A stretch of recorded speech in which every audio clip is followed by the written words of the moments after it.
Well, we're back for yet another season. Juan, how does it feel?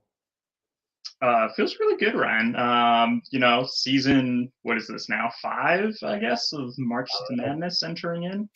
I feel like I've been trapped in a cave for a while now, but finally glad to be back. You excited for this season? You've been trapped in a cave because you've been binging the newest season of Love is Blind. Don't lie. Obviously. You got romance. Everyone's on an island together. I think that's the one. You're not doing a good job. So much excitement. I don't really know. You're the one that loves the romance. I haven't seen Love is Blind. I do love the romance, and anybody who knows can tell I fall in love way too easily. And let me tell you, this year, I have already fallen in love with so many of the potential Cinderellas. I can't even handle it. Well, let's not keep the people waiting. Let's give them what they want. Let's show that bracket. All right. First up, we'll go through the Devotee region where we have our number 1 overall seed. Oklahoma. No surprise there. They've won the tournament every year but once. Indiana was the only one that was able to dethrone them. So we'll see. It's going to be tough to beat them, but, of course, they well-deserved number 1 overall. They'll be going up against a Big 12 foe in Baylor. Baylor's still relatively new, coming back to the chapter, but could be an interesting matchup there. 8-9 will be Kansas versus Kansas State. Classic rivalry spot there. It is Kansas's first time appearing in this tournament, so it'll be interesting to see how they fare. Next up, we got the 4 seed, Kent State. After having a strong showing as a Cinderella last year, they're back this year as a 4 seed. They'll be going up against Bowling Green, fellow Ohio school. Next up, for the first time ever, we'll have Texas Row as a 5 seed up against Texas Tech. Next up, we've got Penn State. And Penn State's up against Southern Cal. Should be a great matchup of big schools there. 3 seed in the region would be Miami after a Cinderella run themselves last year. And a strong showing. We're expecting big things out of them this year. They'll be going up against Florida State. In the 7-10, we'll have Drake playing Mount Union. And then the bottom, we've got Northern Iowa versus Westminster. Northern Iowa, big showing last year, and we're expecting really big things this year. Any initial thoughts on that, on the Devotee region, Juan? No, just really looking forward to the great matches that we got going on here, Ryan, and seeing if Oklahoma can keep a hold of their title this year. Yeah, absolutely. Let's move on to the next region, Juan. You want to break that one down and give everybody the seeds? Yeah, absolutely. So going into the Kerr region, we have Idaho, number 1 versus South Dakota State, 16 seed. And then we have the battle over New Mexico, 8 seed New Mexico versus 9 seed New Mexico State. Moving on to Mississippi at number 4 and Arkansas at number 13. Arizona State, number 5, and Arizona, number 12. Central Michigan is the 6th seed with Evanston Alpha making an appearance at the 11th seed. And for those of you who don't know, Evanston Alpha is actually the Fraternity Service Center staffers. So we're going to have a pretty interesting matchup in the first round here. Then Youngstown State, 3rd seed versus California Irvine, 14th. Florida Southern coming in at the 7th seed versus North Dakota State, number 10. And North Dakota and South Dakota will battle it out as the 2nd and 15th seed. Looking forward to an interesting matchup, the potential matchup, I guess, for the Battle of North Dakotas like we've always had in previous years, Ryan. Anything else in the Kerr region? It's weird how those always that seems to work out. I don't know how the bracket always does that. Yeah, but it's almost like somebody's designing this with drama in mind. I don't know. It's weird. I can't believe people enjoy drama. Yeah, it's not.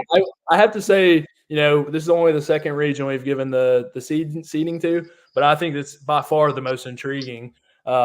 You have a couple of Supreme Council members going against each other. Of course, the staff team for the first time ever. Be interesting to see what they do. North Dakota has been a strong team every single year. Can they get back to Final Four? Idaho had an impressive first year last year. I mean, I just don't know what to expect out of that region, and I think it's easily got the most drama. So looking forward to that. And of course, just a teaser. You won't be getting any picks from us today. You'll have to tune in Monday to get those. So without further ado, let's go to the right side of the bracket. All right, in the Colquitt region, we have the number 2 overall seed, Indiana. No surprise there either. It's always them in Oklahoma. It seems to be is the true blue bloods, and they're going up against DePaul, who they faced in the second round last year. Rumor has it that someone from Indiana actually asked for this matchup, so let's see if that puts a little chip on DePaul's shoulder here.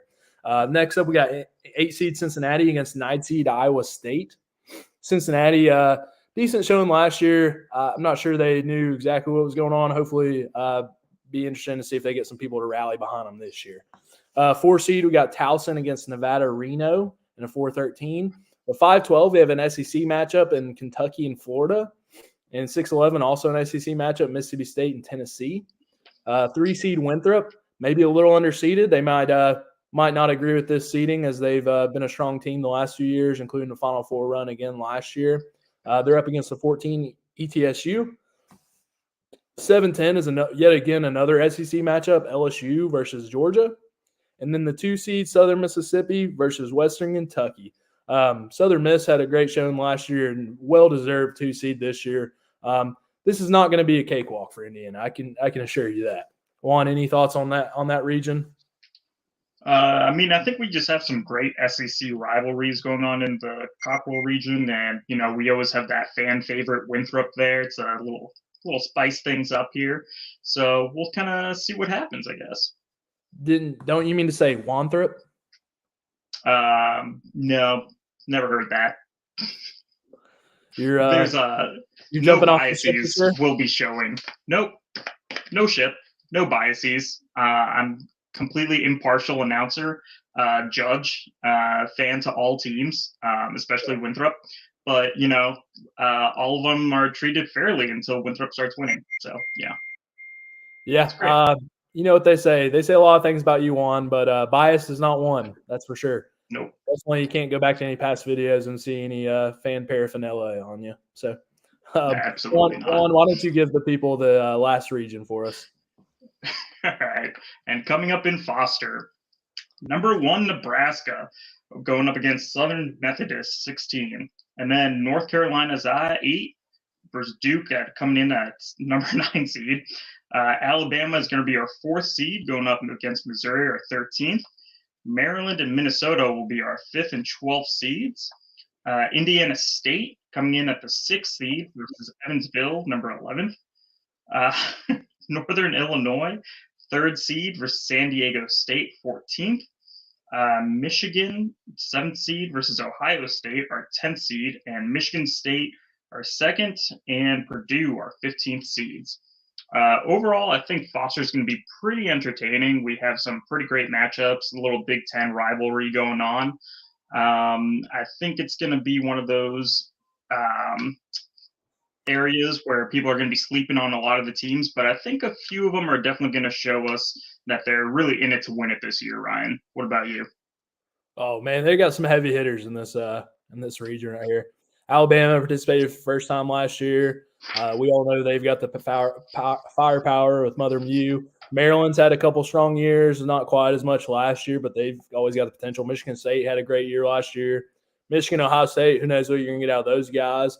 Northern Illinois made a few runs, and of course, Nebraska had an awesome year last year. So, I mean, this is just anybody's region. Well, Juan, anything else you want to say to the people before you take off for the weekend? It's just going to be a really great tournament this year. I know I got my bingo sheet ready, so I'm really looking forward to it. I think you're thinking of the wrong game. Don't play bingo. No, I got bingo. I got, I say something that makes Ryan kind of double guess and not know what's going on. Got that one today. Then Ryan guesses wrong. I'm really looking forward to that next week.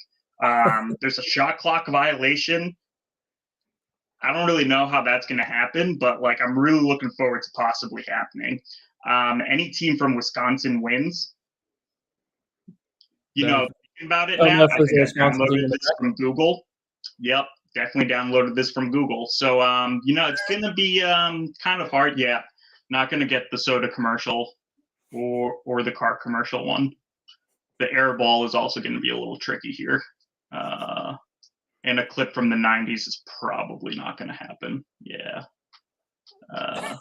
We're going to have to finagle a few of these, Ryan, but I'm really looking forward to this year. Yeah, no Texas Dallas this year. Another one of your favorites. So I don't think we'll have the clips of the Ryan's wrong again. So what can I say though? Texas Dallas Comets come back, Ryan. They're not always here, but they always come back. Now you're quoting One Tree Hill. Is that a thing? No comment. No comment. We'll see you guys Monday around the same time. Come back for our picks, our Cinderellas, sleepers, all the good stuff, and more entertainment from Ryan and Juan. So I hope you all have a good weekend. We'll see you Monday. See you.